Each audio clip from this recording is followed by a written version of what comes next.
Video games. They become a huge part of our culture and burn millions and millions of US dollars every month in the market.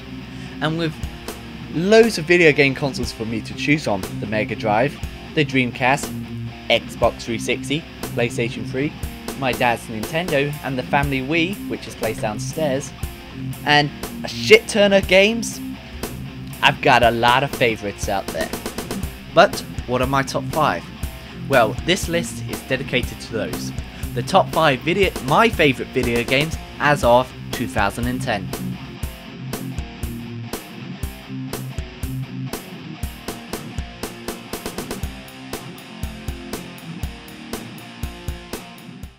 It's 5. Batman Arkham Asylum. In this game you take control of none other than the Batman, who just minutes after returning Joker to Arkham Asylum, the Joker has escaped the clutches of the guards, and it's up to Batman on the longest night of his life to return all the inmates to their cells. But why is it on my list?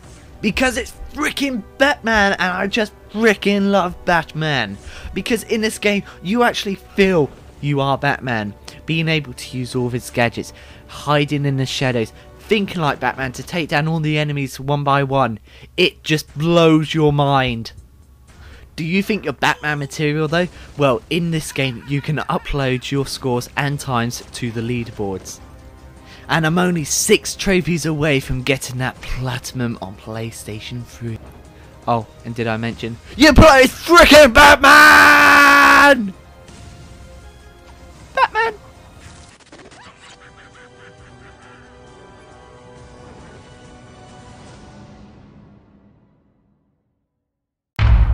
Four. Yu-Gi-Oh, but only if it follows the official rulebooks. I say this because I remember buying a game on my Game Boy Color, and then when I finally got to play it, the game I grew up learning, it took 2.5 years for me to perfect my game, and I have to relearn how to play the damn game. That is just atrocious. And another reason why it's on this list is because you can just pick up and play. If you know the rules to Yu-Gi-Oh, you can pick up and play. You don't have to watch the show, just pick up and play and you will have a blast. The best thing about playing Yu-Gi-Oh on your DS or PSP, not only can you take it on the move and play people online, but you get to discover new cards. Each game has its own set of cards, own set of players, and you will discover something new every time.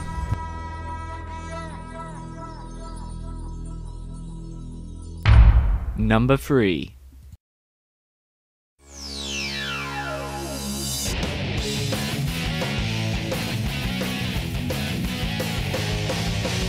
Sonic Adventure 2 and not Battle. Okay guys, I need to get this out of the way because it really just annoys me. Right, look. Sonic Adventure 2, the original, on the Sega Dreamcast. Okay? Sega Dreamcast. Does it say Sonic Adventure 2 Battle at the bottom? No! I know the GameCube did, but because that was a remake, that was to make it best. I understand that. But there's one thing that really annoys me. In the manual for PlayStation 2 version at least, I don't know, on Sonic Heroes, in the manual it says, this is Shadow the Hedgehog by the way. And there's case control, this sort of time, Ah, here it is.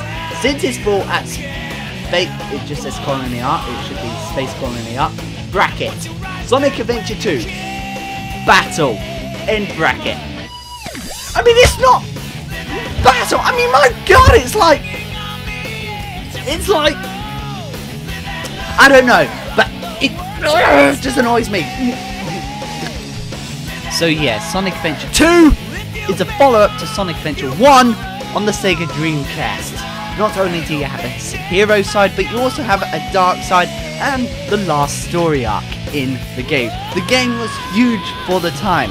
Oh, and by the way, Sega, if you are listening, use the engine from Sonic Adventure 1. Improve the graphics, new storyline, and you got yourself the best Sonic game ever. Take the hint!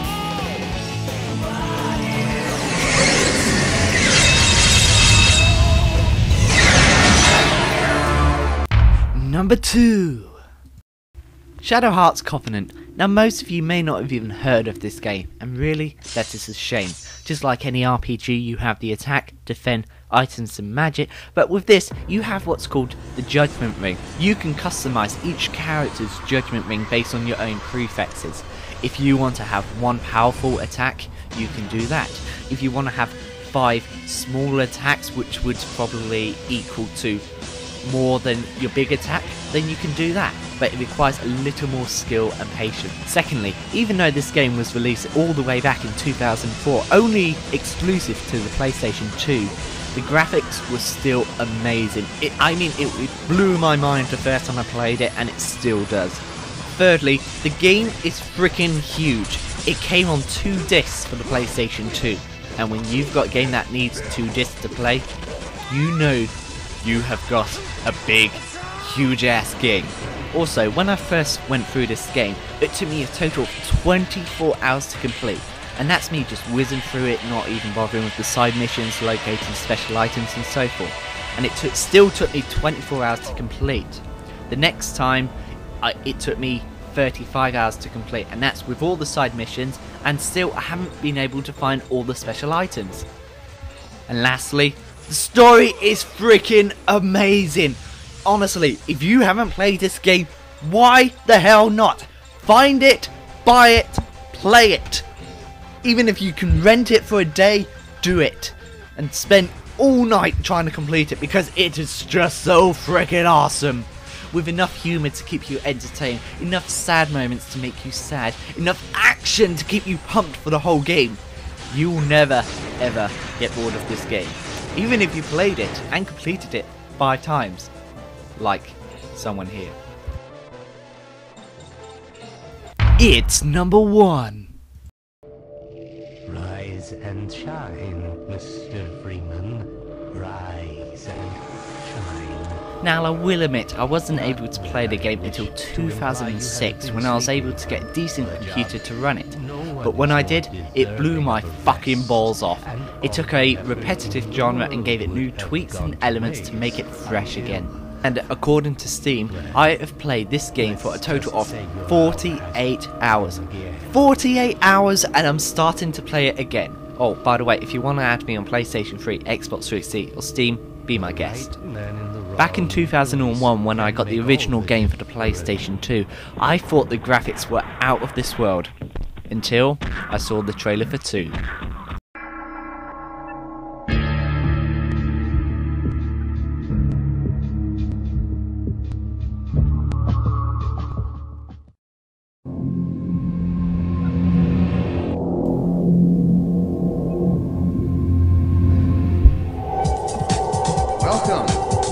Welcome to City 17. Gordon Freeman. Let me get a look at you, man. Oh, I thought you were a cop.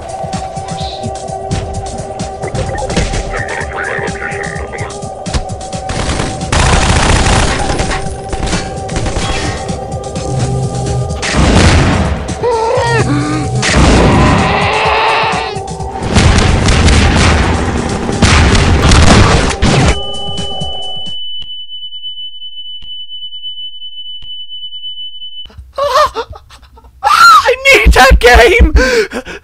I think I just orgasmed. So yeah, the game is pretty intense, so if you haven't played it yet, check it out. Smell the ashes.